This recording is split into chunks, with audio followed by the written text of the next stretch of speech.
नमस्कार मित्रों, आज रक्षाबंधन के पर्व पर आप सभी को मेरी एवं विद्यालय की तरफ से हार्दिक शुभकामनाएं। मित्रों, आज मैं कक्षा 10 की सामाजिक विषय को लेके आपके सामने प्रस्तुत हूं और सामाजिक विषय का हमारा भूगोल का टॉपिक था जल संसाधन। कौन सा टॉपिक था? जल संसाधन। जल संसाधन, ठीक है ना। आज का अपना टॉपिक रहेगा जल संसाधन। और हम जल संसाधन के भाग 4 तक हमने पहले अध्ययन कर दिया था, जिसमें हमने जल प्रबंधन की जो भारत की बहुउद्देशीय परियोजना, फिर हमने बात की थी राजस्थान की बहुउद्देशीय परियोजना, और अंतिम हमने राजस्थान की माही बजाज सागर परियोजना का अध्ययन किया था। तो उसके बाद आज का जो हमारा अध्ययन का टॉपिक रहेगा वो रहेगा राजस्थान की अन्य परियोजनाएं। कौन सी रहेगी मित्रों एवं विद्यार्थियों? राजस्थान की अन्य परियोजनाएं। इसका विशेष आप ध्यान रखना है कि आज हम पढ़ेंगे राजस्थान की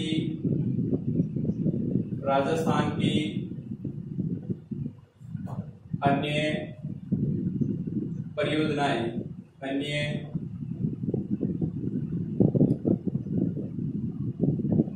ठीक है, राजस्थान की जो अन्य छोटी छोटी परियोजना है उसकी आज अपन बात करेंगे। और सबसे पहली परियोजना जो आज की रहेगी वो रहेगी जाखम परियोजना है। कौन सी परियोजना है? जाखम परियोजना। हमने इससे पहले भी पढ़ा था, जब माही बजाज सागर बांध के बारे में बात की थी। उस दिन मैंने बताया था कि राजस्थान का सबसे लंबा बांध है वो माही बजाज सागर बांध है, जो कि बांसवाड़ा जिले में स्थित है। जबकि राजस्थान का सबसे ऊंचा बांध है वो जाखम बांध है, जिसका आज हम विस्तृत अध्ययन करेंगे। आज का जो पहला है अन्य परियोजना के अंतर्गत है जाखम परियोजना। कौन सी परियोजना है? जाखम परियोजना।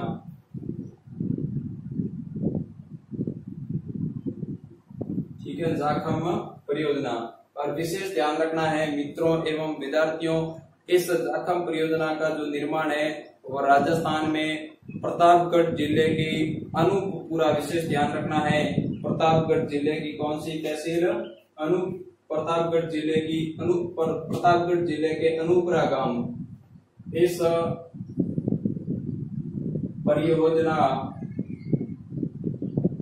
परियोजना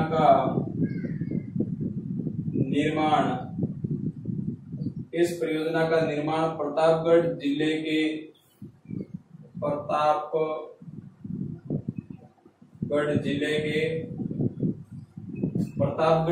के अनूपपुरा। विशेष ध्यान रखना है, प्रतापगढ़ जिले के अनूपपुरा गांव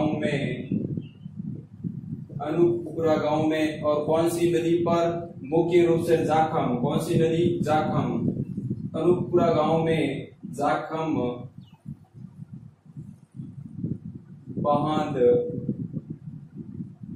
बांध बनाया गया है। ठीक है। और मित्रों एवं विद्यार्थियों, ध्यान रखना कि आपके दिमाग में एक प्रश्न बन रहा होगा कि जाखम नदी का उद्गम स्थल कहाँ है।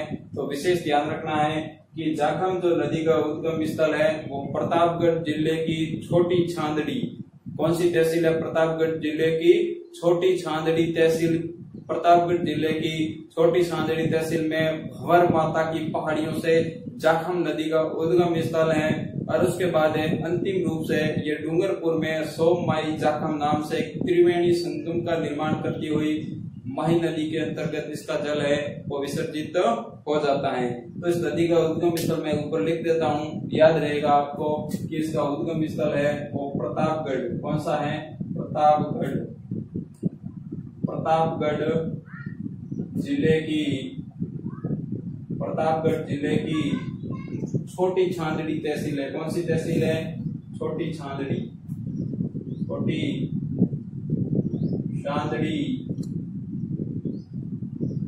तहसील के भंवर माता। ठीक है, कौन सी पहाड़ियों से?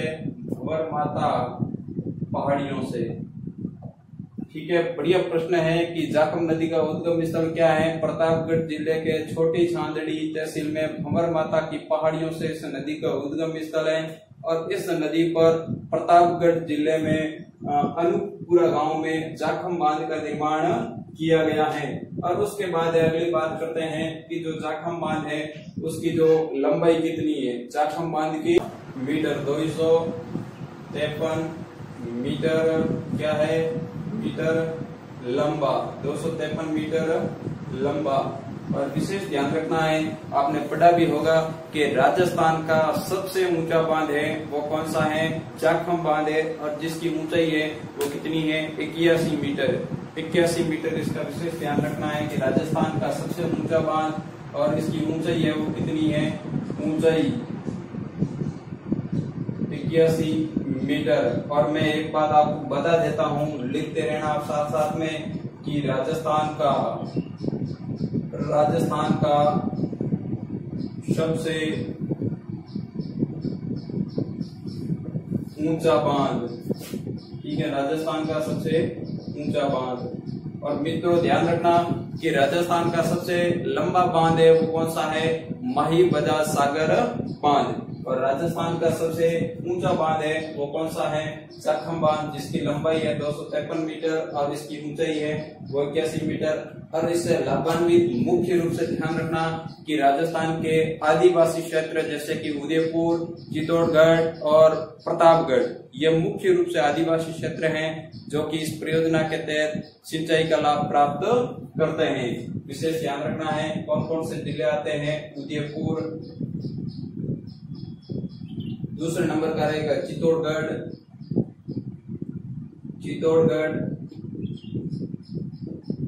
और प्रतापगढ़। और मैंने बता दिया था कि ये आदिवासी बहुल का क्षेत्र है। प्रतापगढ़ के आदिवासी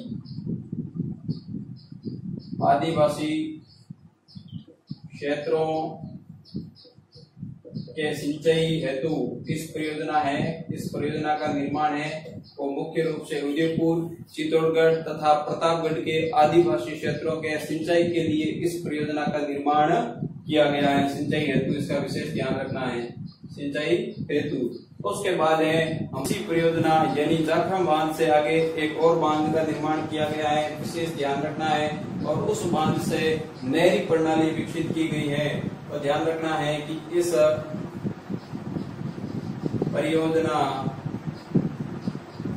परियोजना के तहत यानी इस जाखम बांध से आगे पिकअप बांध बनाया गया है और जिससे 2 नहरी प्रणाली और 2 उप जल विद्युत गृह स्थापित किए गए हैं। इस परियोजना के तहत जाखम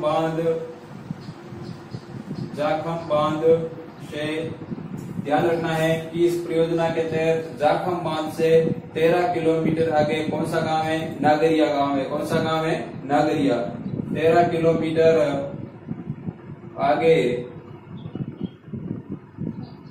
किलोमीटर आगे नागरिया गांव में, कौन से गांव में मित्रों एवं विद्यार्थियों, नागरिया गांव में पिकअप ध्यान रखना है क्योंकि इसके अतिरिक्त जल का प्रयोग है वो करने के लिए पिकअप बांधों का निर्माण किया जाता है। पिकअप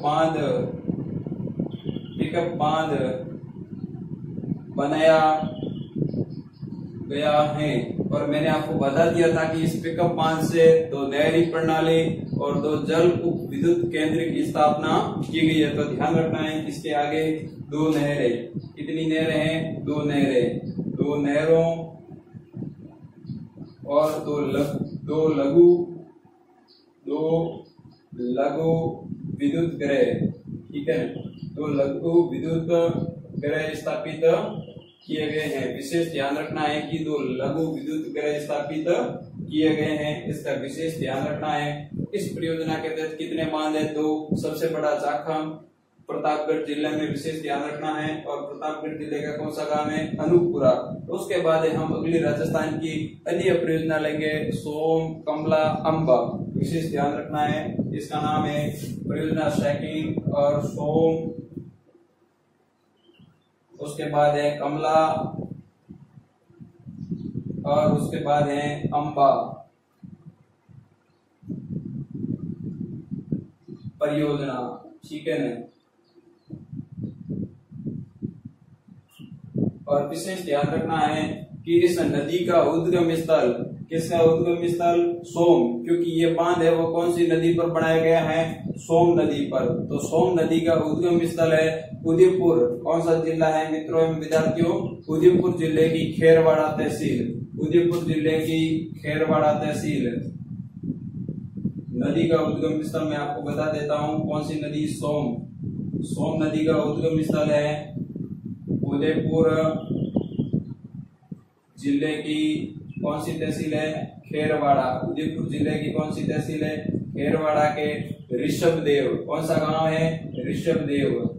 ऋषभदेव गांव, ऋषभदेव गांव में। और कौन सी पहाड़ियां हैं? बीसा मेड़ा। कौन सी पहाड़ियां हैं मित्रों एवं विद्यार्थियों? बीसा मेड़ा। विशेष ध्यान रखना है कि सोम नदी पर सोम, कमला, अंबा बांध का निर्माण किया गया है। सोम नदी का उद्गम स्थल क्या है? उदयपुर। कौन सा जिला है? उदयपुर। उदयपुर जिले की खेरवाड़ा तहसील के ऋषभदेव गांव और बीसा मेड़ा की पहाड़ियों से निकलती हैं और उसके बाद है ये उदयपुर और डूंगरपुर की सीमा बनाती हुई डूंगरपुर में प्रवेश करती हैं। इसका विशेष ध्यान रखना है आप।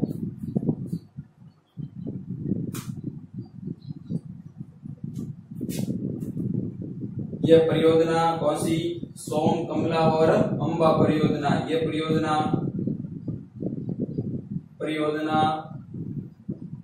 डूंगरपुर। ठीक है ना। डूंगरपुर जिले के कमला और अंबा, ध्यान रखना है इस परियोजना के तहत बांध का निर्माण है वो डूंगरपुर जिले के कमला और अंबा जो गांव के नाम है। कमला, अंबा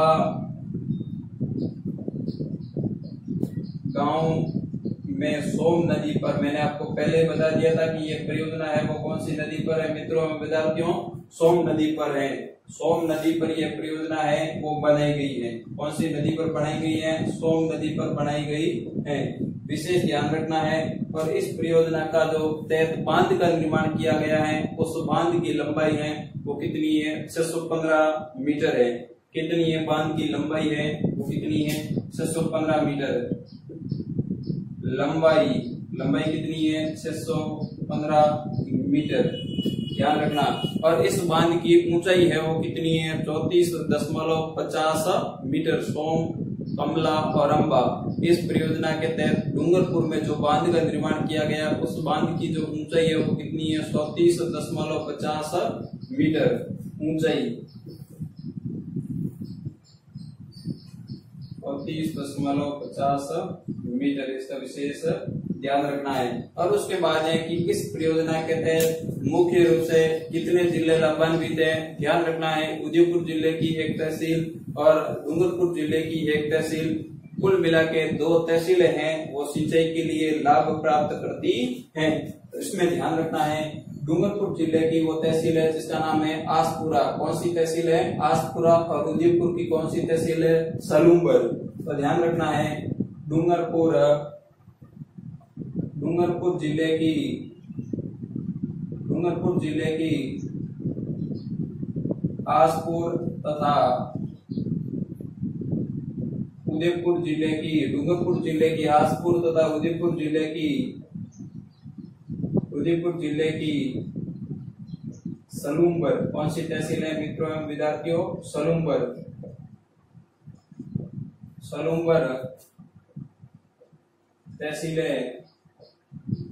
तहसीलों को सिंचाई सुविधा मिलती है। सिंचाई सुविधा मिलती है। यहाँ इन तहसीलों के जो गांव हैं उनको सिंचाई के लिए जल प्राप्त होता है। तो आज हमने पढ़ा था राजस्थान की अन्य परियोजना के अंतर्गत। पहली परियोजना थी जाखम परियोजना, दूसरी थी सोम, कमला और अंबा। पहली परियोजना थी वो जाखम नदी पर, दूसरी थी सोम नदी पर। और तृतीय परियोजना पढ़ेंगे मेजा बांध। कौन सा बांध है मित्रों एवं विद्यार्थियों? मेजा बांध। आपको ज्ञान रहे या ज्ञात रहे कि मेजा बांध का निर्माण है भीलवाड़ा जिले में मांडलगढ़ कस्बा। कौन सा कस्बा है? मांडलगढ़ कस्बे में कोठारी। विशेषकर ध्यान रखना कौन सी नदी पर है? कोठारी नदी पर। तीसरे नंबर का है मेजा बांध। मेजा बांध भीलवाड़ा। कौन सा जिला? भीलवाड़ा। भीलवाड़ा जिले के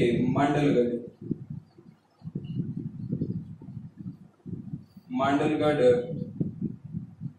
कस्बे में, भीलवाड़ा जिले के मांडलगढ़ कस्बे में कोठारी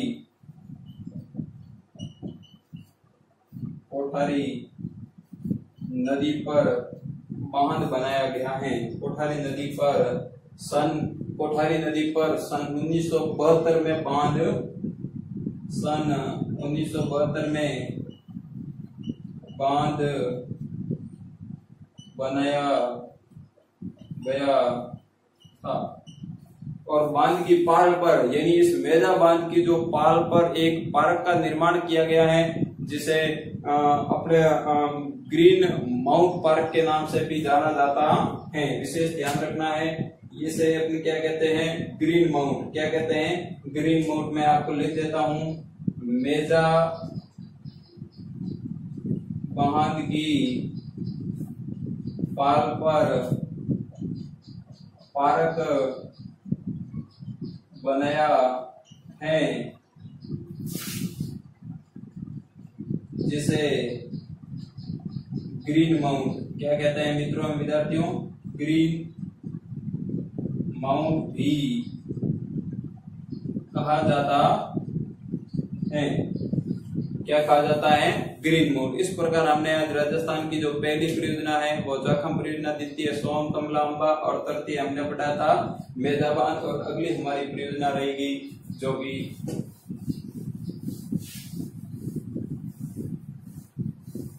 था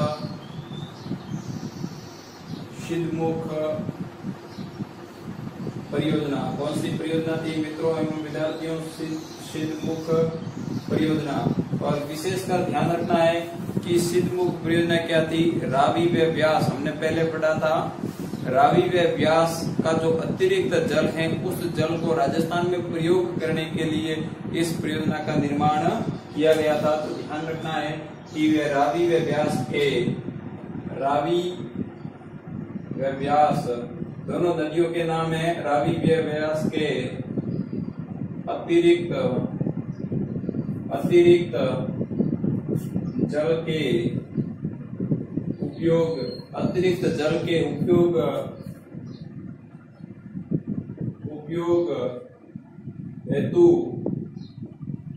गंगानगर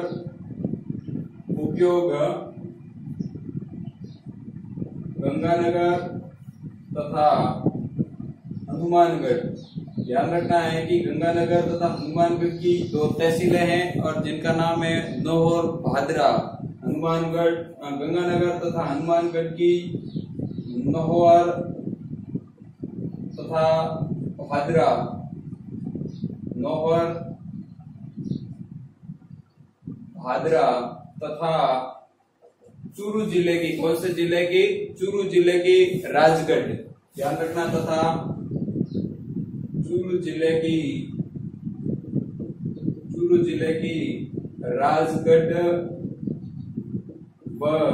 राजगढ़ व तारानगर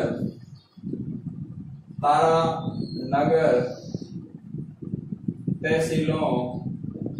ठीक है। विशेष ध्यान रखना है कि इस परियोजना के तहत सिद्धमुख नौहर परियोजना के तहत रावी व व्यास के अतिरिक्त जल का श्री गंगानगर जिला एवं हनुमानगढ़ जिले की नौहर भादरा तथा चूरू जिले की तारानगर व राजगढ़ 30,000 हेक्टेयर भूमि है वो सिंचाई सुविधा उपलब्ध या सिंचाई सुविधा प्राप्त करती हैं। उसके बाद है अगली परियोजना है जो कि राजस्थान की एक महत्वपूर्ण परियोजना है जिसका नाम है नर्मदा नहर परियोजना। ध्यान रखना है 5वें नंबर की है जिसका नाम है नर्मदा नहर परियोजना। परियोजना। और ध्यान रहे मित्रों, नर्मदा नहर परियोजना से राजस्थान के कौन कौन से जिले लाभान्वित है? तो राजस्थान का मुख्य रूप से जालोर एवं बाड़मेर जिला लाभान्वित है। ध्यान रहे आपको कि नर्मदा नहर परियोजना मध्य प्रदेश के अमरकंटक की पहाड़ियों से निकलने वाली नर्मदा नदी पर गुजरात में सरदार सरोवर बांध का निर्माण किया गया है, जिससे नर्मदा नहर निकाली गई है, जो कि राजस्थान में मुख्य रूप से जालोर व बाड़मेर जिले को लाभान्वित करती है। विशेषकर ध्यान रखना है कि जो नर्मदा परियोजना है वो कितने, नर्मदा परियोजना कह रहा हूँ, नहर अलग है, जबकि नर्मदा परियोजना है वो राजस्थान, मध्य प्रदेश, गुजरात और महाराष्ट्र की क्या है, संयुक्त परियोजना है। इसका विशेष ध्यान रखना है। इस परियोजना का निर्माण है वो, इस नहर का निर्माण है सरदार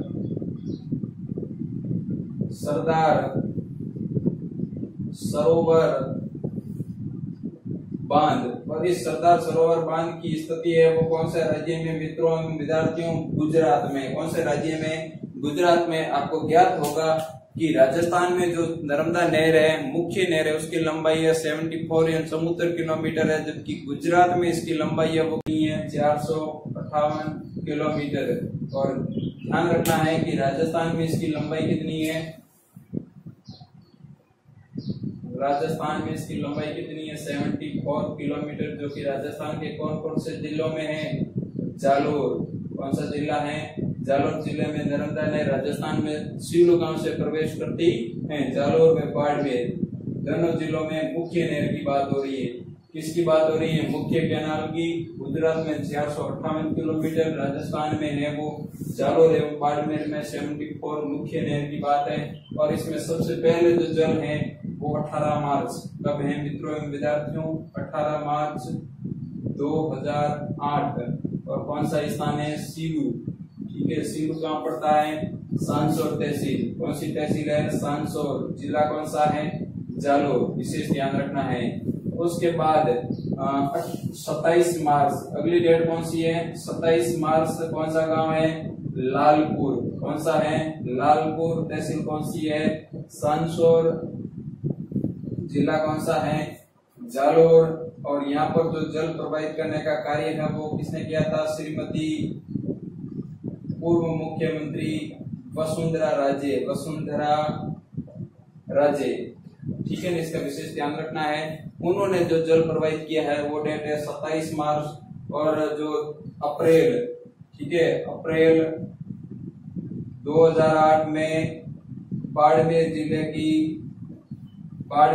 की कौन सी पंचायत समिति? धोरी मीना। कौन सी है? धोरी मीना। और गांव कौन सा है? गांधव तक जल पहुंचा। इसका विशेष ध्यान रखना। अप्रैल 2008। और इस परियोजना के तहत है वो जालोर व बाड़मेर। कौन से जिले? जालोर व बाड़मेर के कुल 1337 गांवों में है पेयजल उपलब्ध होता है। विशेष ध्यान रखना है। और 2.46 लाख हेक्टेयर भूमि है वो सिंचाई सुविधा प्राप्त करती है। बाड़मेर व जालोर के 1337 गांवों में पेयजल सुविधा उपलब्ध करवाती है। पेयजल सुविधा, ठीक है, इसका विशेष ध्यान रखना है। और 2.46 लाख हेक्टेयर भूमि पर सिंचाई सुविधा, ठीक है ना? 2.46 लाख हेक्टेयर भूमि पर सिंचाई सुविधा। और महत्वपूर्ण बात मैं आपको बता रहा हूं कि राजस्थान की एकमात्र ऐसी परियोजना की जो बूंद बूंद या फव्वारा पद्धति पर आधारित है वो कौन सी है? नर्मदा नहर परियोजना। विशेष ध्यान रखना है, एकमात्र। और ध्यान रखना है कौन सी प्रणाली पे? फव्वारा पद्धति। कौन सी पद्धति है? फव्वारा पद्धति पर आधारित है वो कौन सी है? नर्मदा नहर। और इस परियोजना के तहत ध्यान रखना है कि इस परियोजना के तहत, नर्मदा नहर परियोजना के तहत, इस परियोजना पर विद्रिका एवं लिफ्ट नहरों का निर्माण किया गया है। इसके दाईं तरफ यानी नर्मदा नहर की दाईं तरफ 3 लिफ्ट नहर या जिसे जल उत्थापक भी कह सकते हैं उनका निर्माण किया गया। सबसे पहली जो लिफ्ट नहर है जिसका नाम है सांसोर में सांसोर लिफ्ट नहर। द्वितीय लिफ्ट नहर है वो बाड़मेर जिले के गांधव कला गांव के अंतर्गत है जिसका नाम है भद्राई। कौन सी है? भद्राई। और गांव का नाम है डाबली। और उसके बाद है तीसरी है जो कि पनेरिया लिफ्ट नहर। इसमें लिफ्ट नहरों की संख्या कितनी है? 3 है। ध्यान रखना, मैं लिख देता हूं सांसोर लिफ्ट नहर, सांसोर लिफ्ट नहर। और दूसरे नंबर की है भद्राई, भद्राई लिफ्ट नहर। और तीसरे नंबर की है पनेरिया। कौन सी है मित्रों एवं विद्यार्थियों? पनेरिया लिफ्ट नहर, लिफ्ट नहर। ठीक है। नर्मदा नहर परियोजना के तहत नर्मदा नहर के दाईं तरफ कितनी लिफ्ट नहरों का निर्माण किया गया है? 3। उसके बाद है कि इस परियोजना के जो बाईं तरफ हैं वो वितरिकाओं का निर्माण किया गया। सबसे पहली वितरिका है जिसका नाम है वांक वितरिका। कौन सी है? वांक वितरिका। पहली वितरिका है वांक वितरिका। और उसके बाद दूसरे नंबर की कौन सी वितरिका है? जैसला वितरिका, जैसला और फाटकी वितरिका, जैसला और फाटकी वितरिका। और तीसरे नंबर की है वो कौन सी वितरिका है? बालेरा वितरिका। तीसरे नंबर की है बालेरा। और वितरिका नंबर 4 है जिसका नाम है इसरोल वितरिका, इसरोल वितरिका। ठीक है ना, वितरिका। और वितरिका नंबर अगली है जिसका नाम है रतोड़ा वितरिका। कौन सी वितरिका? रतोड़ा, रतोड़ा। और उसके बाद अगली वितरिका जिसका नाम है केरिया। और उसके बाद है गांधव, केरिया वितरिका, केरिया। और ध्यान रहे आपको कि जो वितरिका गांधव है वो कौन से जिले में है? बाड़मेर में। और गांधव के बाद अगली वितरिका है वो कौन सी है? मौन की या मौन की वितरिका, मौन की वितरिका, मौन की वितरिका। और अंतिम वितरिका है जिसका नाम है भीमगुड़ा वितरिका। कौन सी?